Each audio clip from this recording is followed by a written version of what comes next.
guest tonight is a wonderful band from the great state of Washington, right here. Yay.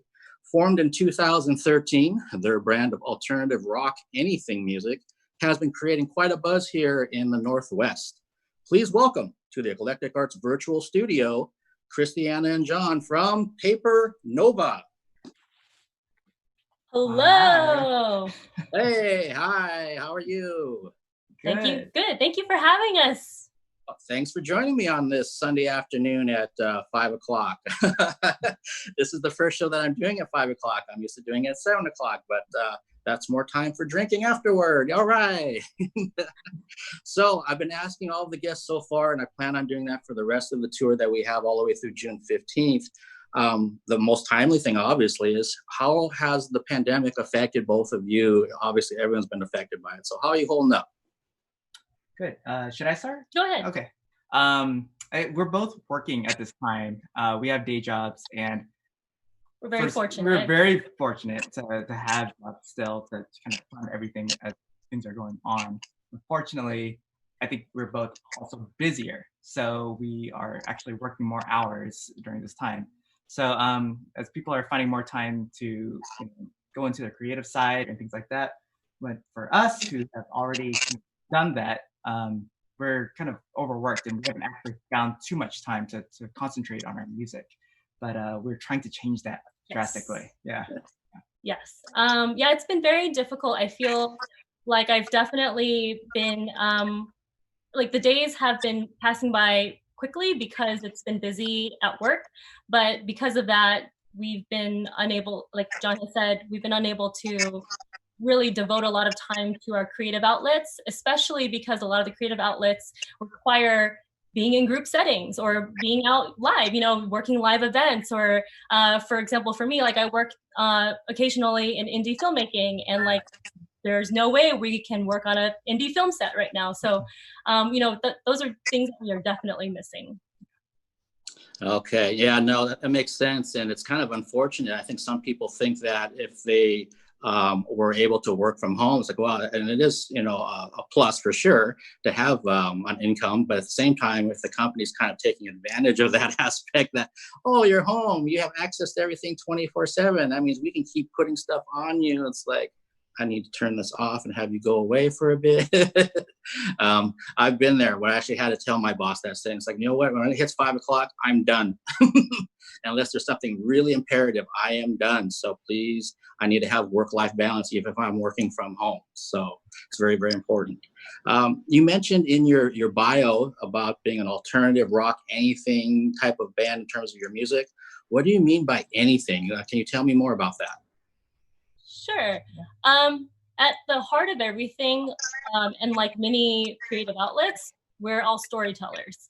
And when we storytell as Papernova, we typically pull from different kinds of genres. We're inspired by all kinds of genres of music and all kinds of creative mediums. And so when we write our music, we do have a very specific sound, but we're not afraid to span a whole range of genres when we're writing our music. Mm-hmm. So, say we'll be writing one song, sometimes we'll have 3 sections in it or 3 movements or, different choruses or whatever. And that's just how we typically like to structure our music. Yeah, we constantly try to challenge ourselves to write something a little bit different too.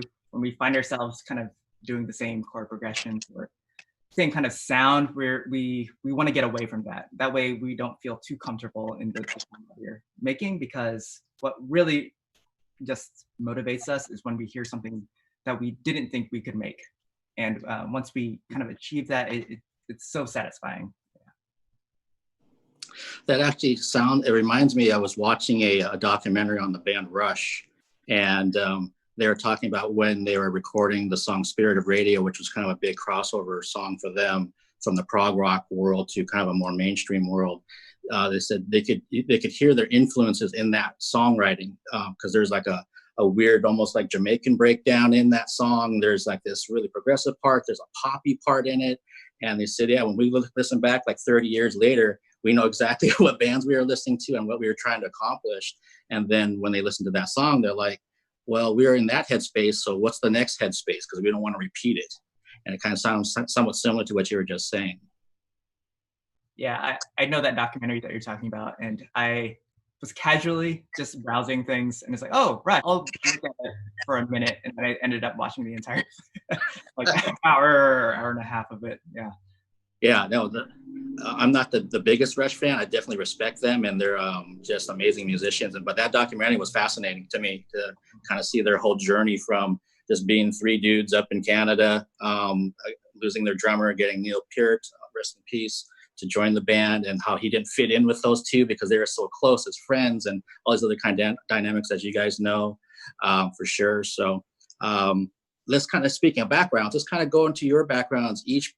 So Christy Anna, you're the vocalist, and John, you're the guitarist. So if you can kind of go back to, so where were you born? You know, what were you like as, you know, a young version of yourself, that kind of thing. I'd love to hear more about that.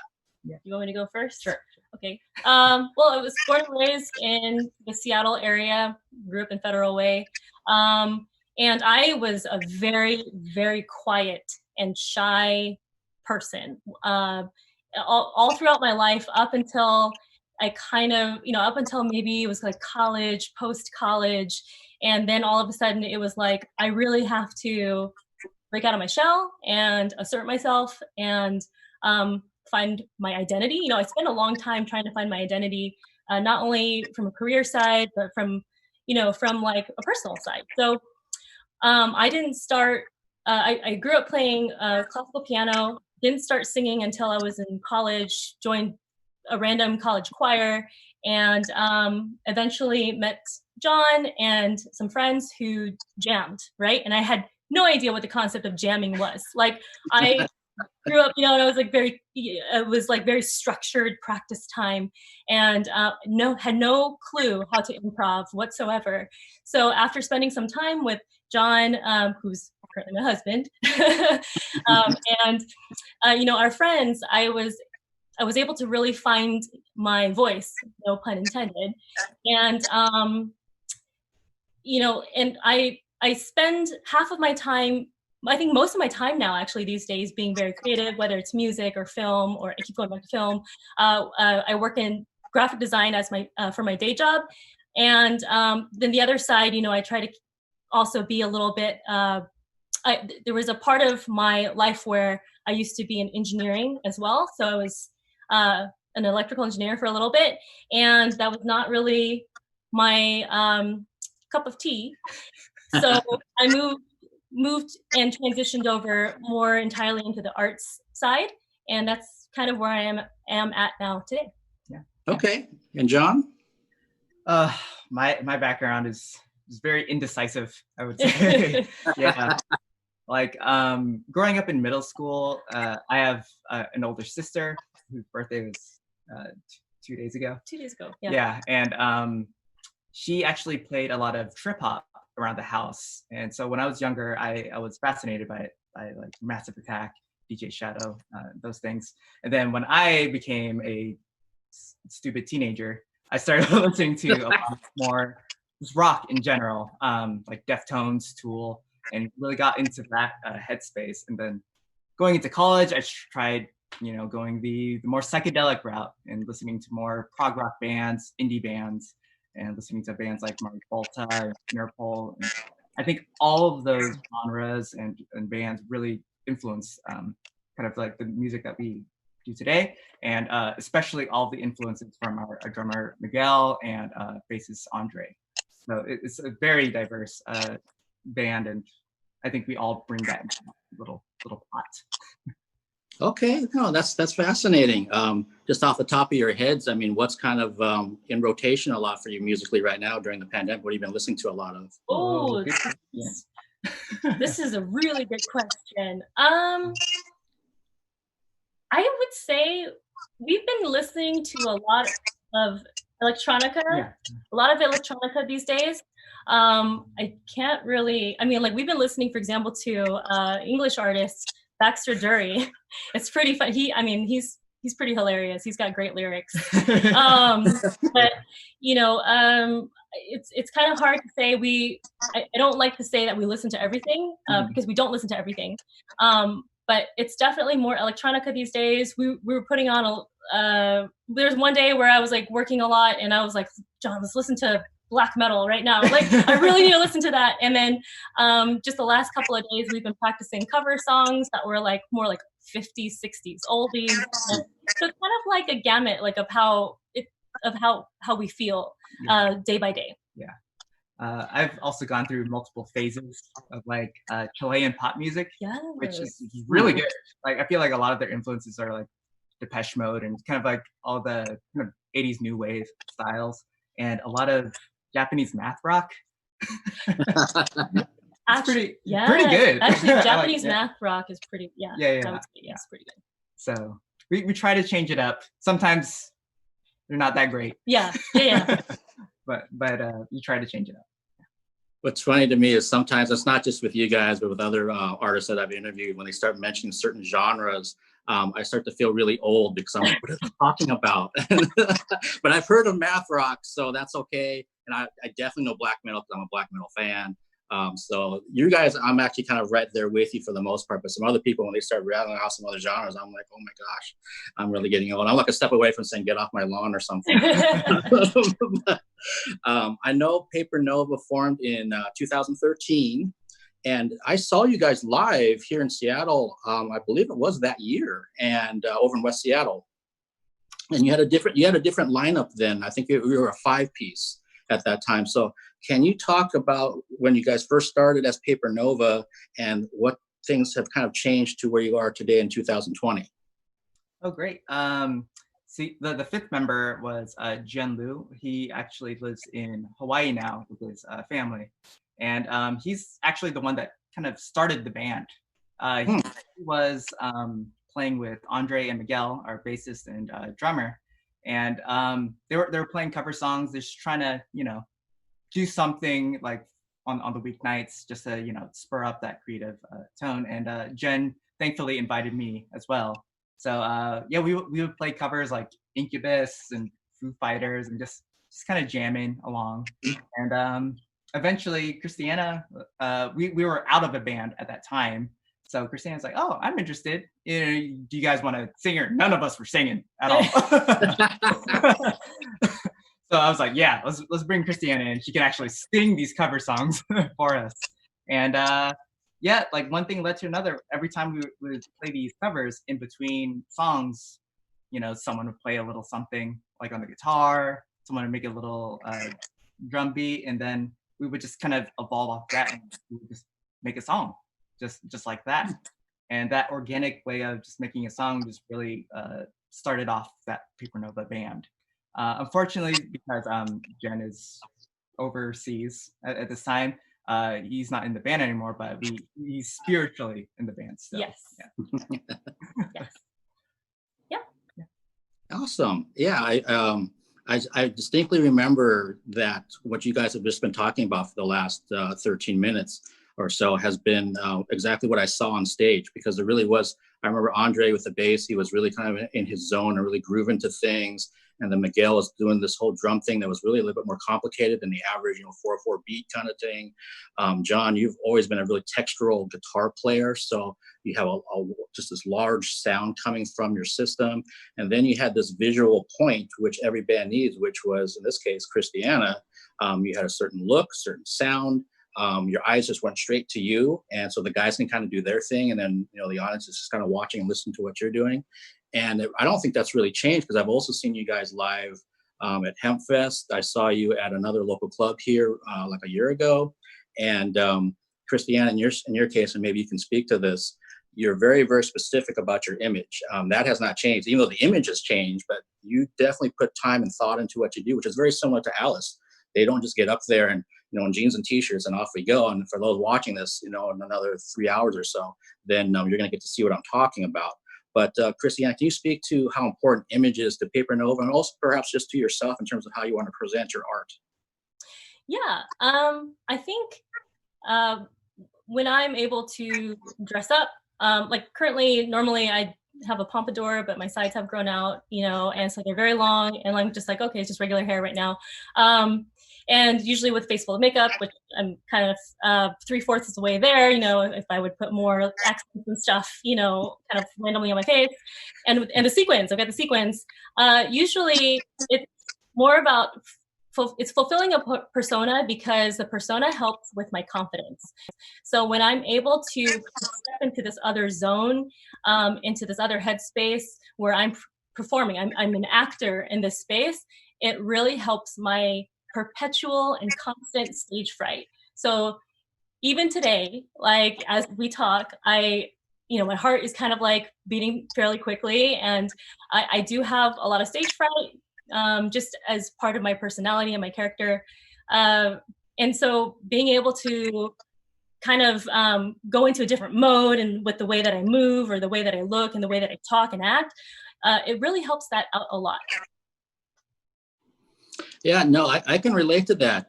When my duo was playing music around town in local coffee shops and breweries and things of that nature, we actually played at my product sponsor, Foggy Noggin, up here. I'm getting better at this. I'm getting so much better about plugging things.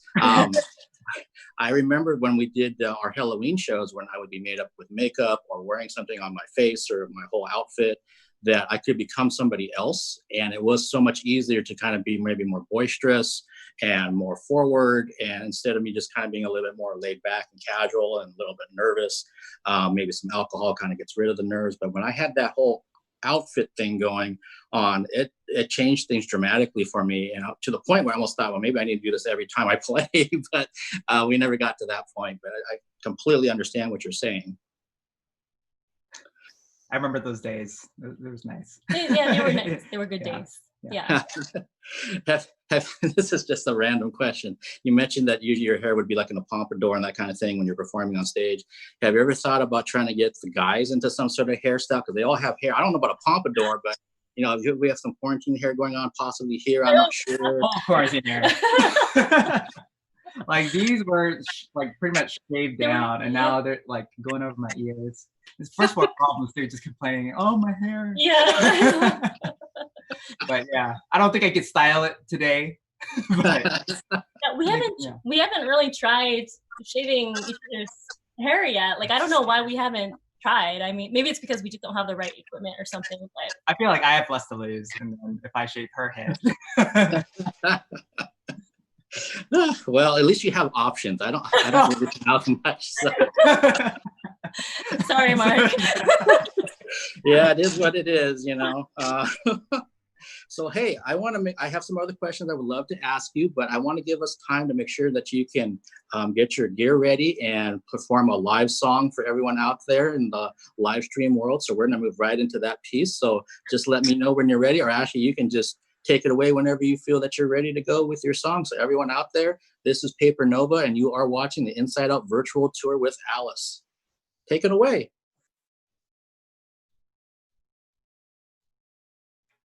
Hello, everyone. We are Papernova, and we're going to be playing a softer song today called Tradition.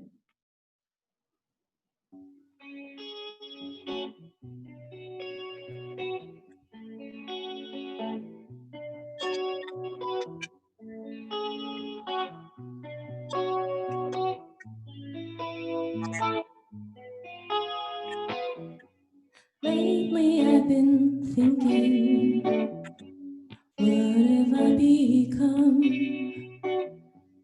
I'm another person, unsure and undone.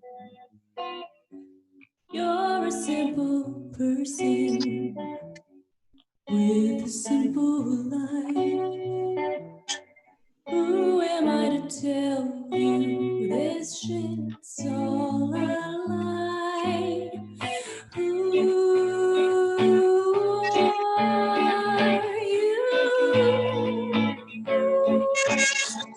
Who are you?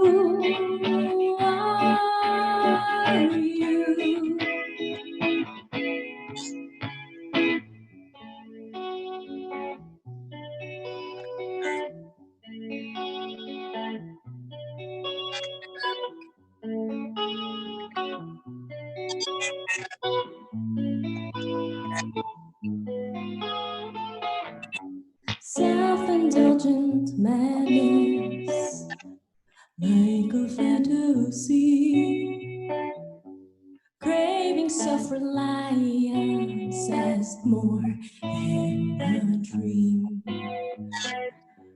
Don't you try to settle, you're afraid away.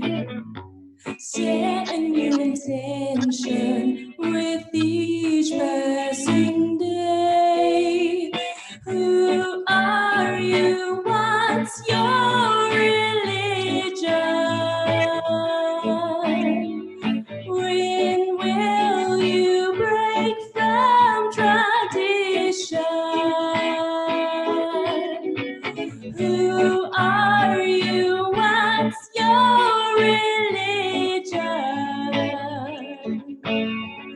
When will you break from tradition?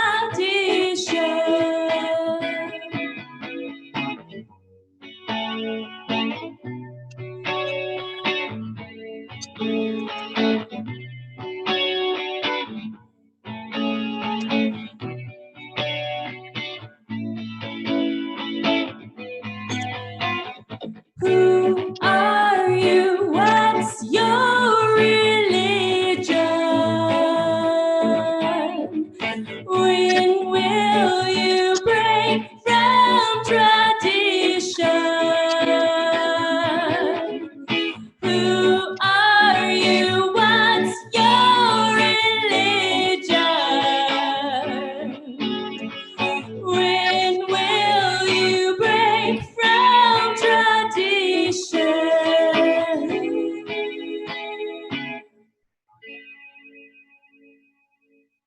Yay! That was awesome. Thank you so much for playing that.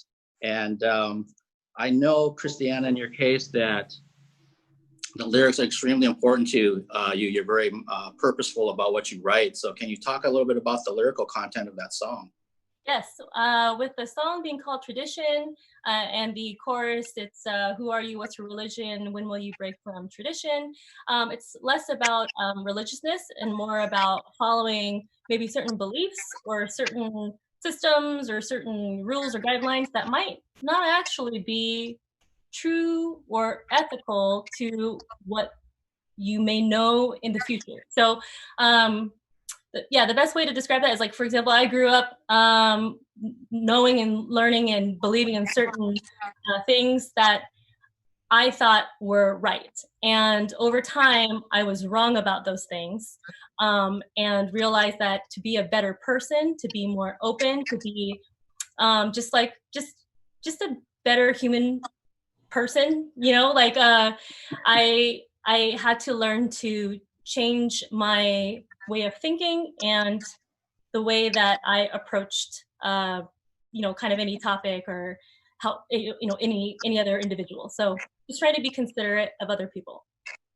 Okay, I think that's something that's, I mean, one of many reasons why I invited you guys to be a part of the show, because it really aligns with Alice, it aligns with myself and a lot of the other guests that are coming up, including, you know, the folks that are going to be playing tonight. So if you've been trying to find some of those people that are similar minded or that understand what you're going through or have been through, you basically have found them. So it's like, welcome to the family, basically. Yeah, and I know that you released your EP VVV in March of this year, so it's very recent. Couple of questions. One, what does the title mean? Two, where was it recorded? And then who did the cover artwork? Because it's really cool. Right. Yeah. So VVV is pretty literal. It stands for the three songs Viper, Virtuoso, and Visionary, which all start with the letters VI and also have a different kind of sound, even though they all start with VI. So you've got the V, V, and This. Wait, sorry, it's Viber Vid. Sorry, I totally messed up. Viber Vid. And like, for some reason, we started off with the song. The first song out of that EP that we wrote was Visionary, And then the second song, we decided to name that Viper. And then the third one, we're like, oh my gosh, we have to make sure that's like, you know, starts with a P. Like, it was a little bit ham-fisted in, you know, but we made it work. And it was recorded by Earwig Studio, mastered by Black Belt Mastering. So respectively, that's Don Farwell and Levi Seitz. And yeah, we love going to Don's studio. yes. Yeah, in Wallingford. If anyone after this event, you know, stops, just definitely go there. Yes. Yeah. And the final thing I just remembered, the cover artwork is done by Mott Creative down in Beverly Hills. Oh, nice. Okay. How did you get in contact with them? Is that someone you knew through your film connections or just some other way? Mott Creative is a wonderful creative agency that does usually a lot of the poster or key artwork for a lot of you know, some big name films these days, and also some Netflix series and stuff.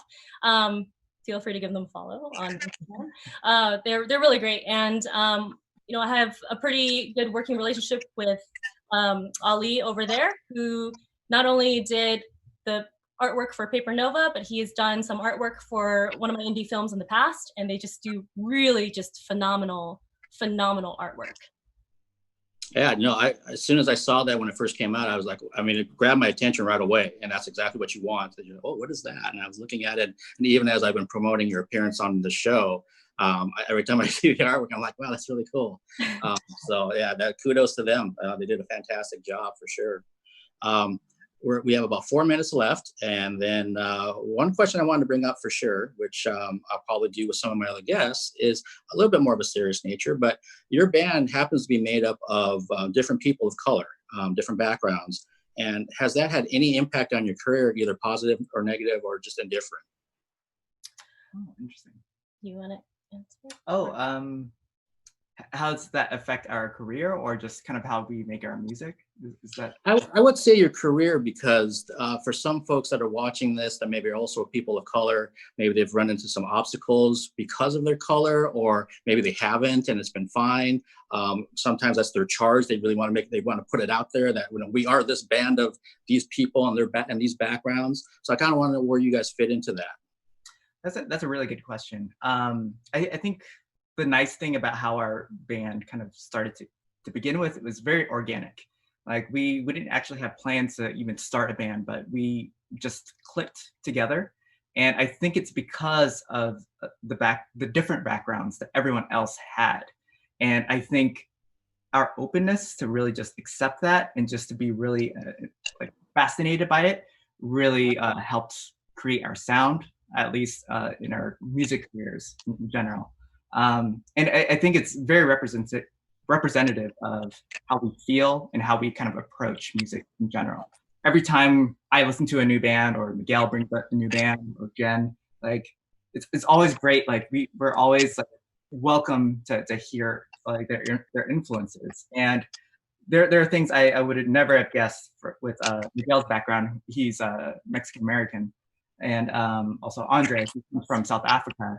Yeah. And Jen, who's from Guangzhou. Yeah. And then we're born and raised in America, but I mean, like, you know, America being like a melting pot, and, you know, all of these different cultures and ethnicities, you know, immigrating here or born and raised here. It's like we all have our different experiences and our different paths, you know, in life, and like all these different things to pull from. And for sure, Papernova is definitely a band that like we are storytellers of experiences that we've had in the past, you know, and like we want to tell stories that we really connect with, and you know, even like tell stories that we would love to tell in the future. So we're very like, you know, we have a lot of range, hopefully, you know. I like to think that we really have a lot of range, but yeah, I think for sure the diversity helps to scope out our band a little bit differently. Yeah. Okay, that's an amazing answer, and I appreciate your honesty about that. And I thank you so much for taking the time to be here with me today. It was amazing to have you on as guest, and I hope everybody out there checks out Papernova. And I'm going to send it back down to Alice headquarters in Los Angeles right about now. Thanks, guys. Thank you. Bye.